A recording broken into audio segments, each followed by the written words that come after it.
18.1% more, and GES SIC Life Group life insurance policy launched. The 4MDC story is on the front page as well. Back page of the Daily Graphic newspaper. Jan on the cusp of AFCON milestone, and Apia is saying, as the coach is saying, Stars will deliver against Benin. And our conversation with Mr. Ndani has also been featuring. Yes, the ABC News is reporting big time why the economy grows but jobs are not. Jobless growth, that's the phenomenon. That particular phenomenon is given. In fact, the Stanbic Bank India has answered the question in all of its forms: where the economy should be growing, which elements are important, why industrialization is the way forward. You heard him talk about export being the way forward too. You discuss how financing. He doesn't believe in exim in any way. So all of the answers that, if you didn't listen yesterday, But with our experiences with Maslock and the rest of them, why will anybody believe in exim? And let me point out that this story on ABC is just a major online story. Yes, so you can find it on myjournalline.com. I said it on my Facebook page. Yes. If you want to look at it. Okay, but now, you know what's this woman who has been found dead in this hotel? Very terrible incident there. So at 9:40 a.m., the hotel is in Chotroso in the Ahafo region. Now at 9:40 a.m., a man checks in. The man's name is Charles Sechi. He's a 50-year-old man. He checks into a hotel room. At 11:40, he takes a woman along. Then they stay in the room. After several hours in the room, the woman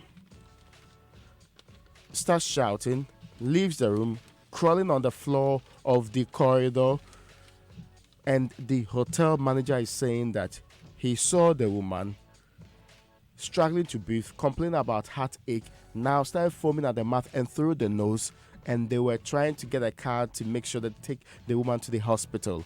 All attempts to get other forms of transportation did not work. The woman actually, according to this same manager, died or was unresponsive by the time they rushed her to the hospital. Even the police had to come in before she could be transported finally to the hospital. And this sad incident has gotten people in that town worried. The police actually picked up the man in this case. The woman's name is Ekua Beatrice. That's what she's being called. She's 43. And she went to the hotel with the man who is the 50-year-old Charles Sechi. He has been assisting the police with the investigation. He will be arraigned today before court. Yes. So now he's been arrested. So they said, of course, assisting then with the investigations. Then they said he was arrested along the line. So he'll be put before court today. And when that happens, he would officially be charged. But they're still doing investigations on this particular terrible incident. One point that comes to mind quickly is emergency care, emergency service. And we cannot lose out the fact that it took way too long a period for them to secure a vehicle to transport this woman to a nearby health facility. Assuming speed dial, the woman or the man, even in the room, could quickly just use a thumb to press a knob that could send a signal to the various emergency services, be it the National Ambulance Service. Now that we are told that the 275 ambulance are here, I don't know if they've been distributed to the various, but we understand that they've been procured. That is what, yes, they are in Ghana. But I know in this state, we can have a difference between being here but being not distributed for a very long time. Remember that one of the 30. The 30, yes. They were here and they were not functional. So imagine how emergency service could save somebody's life, and elsewhere within a matter of 3 to 5 minutes you could have some service available to you to be able to carry it where you ought to be carried. But those 4 MMDCEs who were involved in the collision, Malik, they got some emergency care at least. Yes, they did get some emergency care. We know that these 4 MMDCEs from the northern region were on their way to Wa in the upper west region when their car was involved in an accident. Now the 4 of them, and let me just give you their names and the where they are coming from. They are Issa Musa, 44. He's the MCE for Gushegu. Abdullah Yakub he's 51, MCE for Nanumba North. Abubakar Idris is 50. He's DCE for Zabzugu, and Mohammed Abdallah Hashmin, he's 48, and he's DCE for Myong. The 4 of them was on their way to Wa, as I said, when their car was involved in an accident at one of the villages there. Now, there was a Benz bus, and this accident, according to Mohammed Yusuf Tanko, who is a spokesperson for the police in the northern region, a Benz bus veered off its lane, crashed into the Nissan Patrol 4x4 vehicle in which these four DCs and an MCE were in on their way to Wa and then crashed them. We know that yesterday our correspondent Hashmin Mohammed told us that 3 of them are in critical condition and efforts were being made to airlift them to Accra for better attention, and the other person his condition was not as critical. Now, Raymond just pointed out emergency services. These persons, because they are influential people in the society, efforts will be made, they will get better care, they will get better attention. We actually saw in the pictures that an ambulance was made available. They were lifted to the Tamale Teaching Hospital where they are being attended to. Efforts are further being made to airlift them to Accra where they will be attended to. So, but they were heading towards Wa for the president's launch of planting for rearing for food and jobs. Now, the president's case is that we are importing more than 81% of the meat that is consumed in this country. 81%. And you don't have to ask anybody. Just go down to the rail line at Avenor here. Go to Jamestown where the animals are sold. The small animals, goats and sheep are sold. You would find that almost 100% of the animals come from Burkina Faso. Now, this is a country whose land is not any different from that of Ghana. And yet they are able to rear animals. And as far as I know, I have brothers and uncles who are buying animals from Burkina Faso. And this is a trade they've been involved in the last 20, 30 years. How is it that in Burkina Faso, the people there can rear animals that Ghana will rely on when we virtually have the same type of land, the same land size, the same land mass? Why can't we rear some? We tried with guinea fowl, right? Yeah, and coincidentally, the guinea fowls actually flew to Burkina Faso. They flew home. So what is in Burkina Faso that's challenging? So now what the president is saying, he's hoping that with the introduction of the rearing for food and jobs, where they are going to give improved livestock to farmers to produce, we will be able to cut back on the importation by at least 40% in the first 5 years. They are piloting this in 5 regions: Northern, Upper East, Upper West, Savannah, Northeast regions. These are the 5 regions that they are piloting this, and they are piloting it for 5 years. And within the 5 years, if everything goes well, they will expand it to the other regions. The animals involved are sheep, goats, pigs, cattle, chicken, and guinea fowl. Raymond just mentioned guinea fowls. So the guinea fowls are coming back. And this is not the first time we are doing this. I remember when I was growing up, we used to do what they call agric shows. We would go to all these villages, all these agric centers where everybody from the villages would come. So. And they will bring I did animals and farming in Chapel Hill. I had a small bed and I'll do planting there. So you are growing up at the same time Malik was growing up. So government's agenda is to improve this. They are doing so with the crops, and they're doing so with animals as well. It's instructive to note, Raymond, yeah, that you are throwing a jab at either Malik or I. I don't know which one. I don't know which one you're trying to jab. Who that can fake? But you know what? I'm excited about this because anything exchange rates, it means our tariffs may go down. Yes, this is because exchange rate, according to the PURC Executive Secretary Mami Dufi-Ofori, was the biggest contributor to our current increment of some 11% in electricity tariffs in this case. Now, there are other factors she alludes to. For example, the generation mix, he says, has actually changed some way, somehow. Thermal used to be somewhere in the 60s and it's gone into 77% now, and hydro just 23%. Now, the exchange rate, which was considered for the previous one, was 3.4. 3.4. Okay. No, I think 4.43. Yes, 4.43. But now we are looking at 5.05 for this new what they call it rates that we are going to engage in. Projected inflation was also, even though there's a difference between last year and this year's own, there's also projected fuel prices. There's also expected increase in electricity demand. That part I didn't really understand, because the basics in economics suggest that when demand increases, the cost of the product should necessarily come down. But in the case of electricity, she says it's a different ballgame altogether. The very last one you should know about is also the expected increase in volume of electricity to be transmitted. And one other point is the losses the various units have been making. That's the PDS, the GRIDCO, and all of the other groupings along the line, transmission losses and also distribution losses. They have to be catered for under this new structure.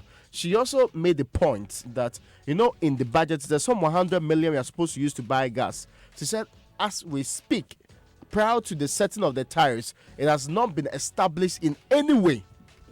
It has not been established in any way that government was going to tell them about this 100 million, which was supposed to be used in buying. That's what it's 181 million cedis, which was supposed to be used in buying. Then let's continue with tariffs. By how much is water increased? 8.01%. Great, but you are going to pay more than that. Why? This is because a 10% levy has been added to the 8.01% that the PURC approved, and this 10% is a levy for the tertiary desalination project. You know that the desalination project was shut down.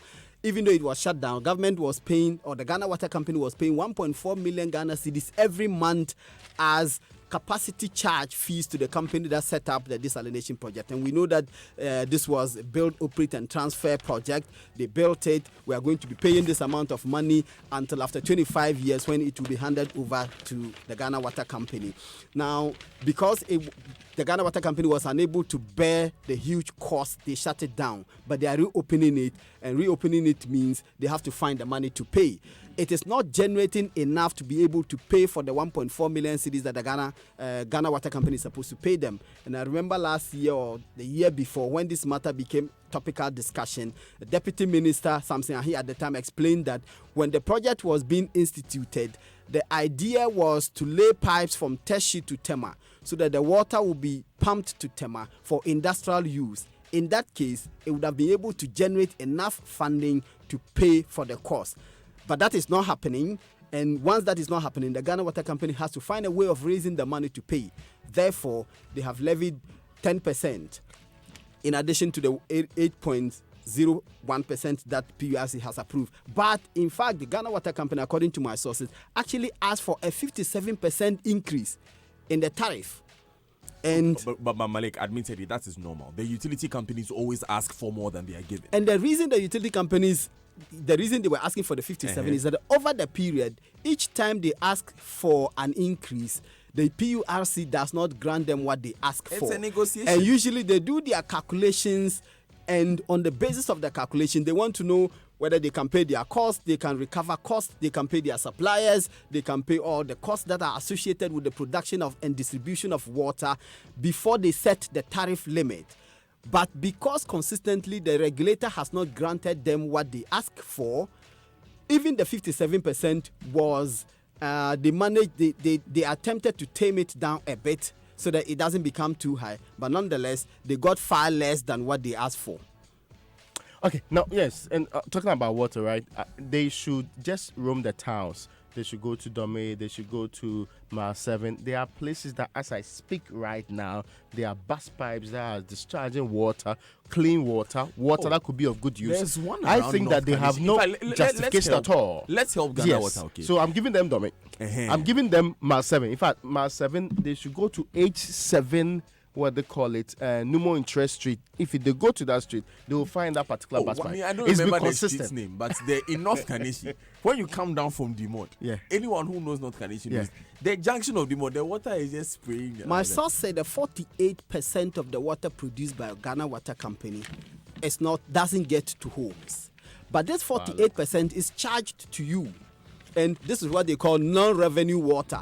48% non-revenue water, but it's charged to you. In fact, somebody says that it is the reason why Ghana Water Company doesn't appear to care when you make reports about these bus pipes. Remember last year that wonderful report that Fifi Kumsen did about water gushing, and he calculated the gallons, the millions of gallons that was gushing out, and nobody was paying attention to. 48%. That's almost half of the water that Ghana Water produces that doesn't get to homes. So basically, we are blowing millions. Yes, the same way we are blowing millions at the AC, according to Auditor General's report, and some startling revelations there. Now, there are 371 million that was transferred without authorization by the chairperson. This happened between 2014 and 2016. Big money matters. Listen to it keenly. There's also 100 million budget overrun for capital expenditure, and they overrun capital expenditure by 923%. Hey, Raymond. 923%. So it is not only the presidency that is overrunning its budget.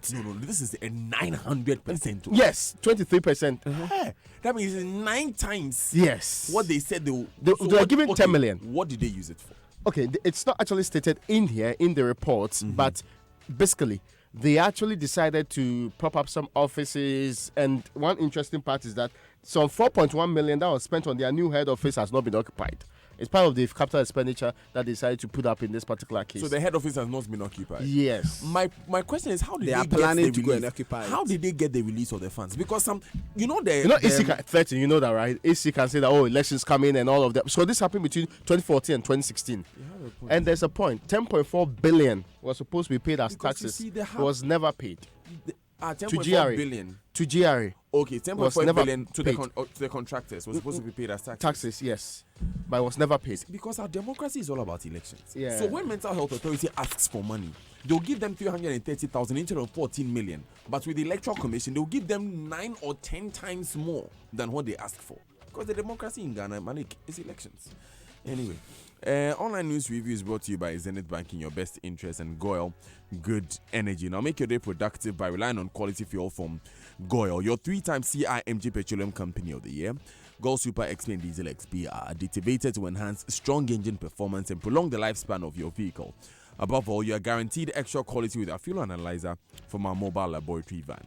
Get your money's worth every day by buying fuel and lubricants from any of Goil's over 360 service stations nationwide and experience good energy. Buy Goil, grow Ghana. Goil, good energy. Goil, Yenara Yedia. Now, when it comes to traveling with ease and comfort, Zenith Bank's wide array of MasterCard and Visa cards will help you do just that. You can conveniently use your Zenith MasterCard and Visa cards at over 33 million Visa and MasterCard branded ATMs worldwide, on the internet for online purchases and payments, in-shop for payments of goods and services, at all Zenith Bank ATMs, and on local and international POS or retail outlets that accept Visa and MasterCard. Sign up today, or if you already have one, use a Zenith MasterCard and Visa cards for a great travel experience. Go light with Zenith Bank. It's faster and smarter. Zenith Bank, in your best interest. Banking crisis. We are out of the woods. Stan Bix, Al Hassan and Danny. That's on myjoyonline.com. AFCON 2019. Are you optimistic about Ghana victory against Benin today? We'll be hearing from them on the show. BBC.com. First graduates for 30 years for Somali University. Congratulations to the Somali National University. All right, then, it's time for the BBC News at 7, but we'll take these quick messages first. We'll be right back.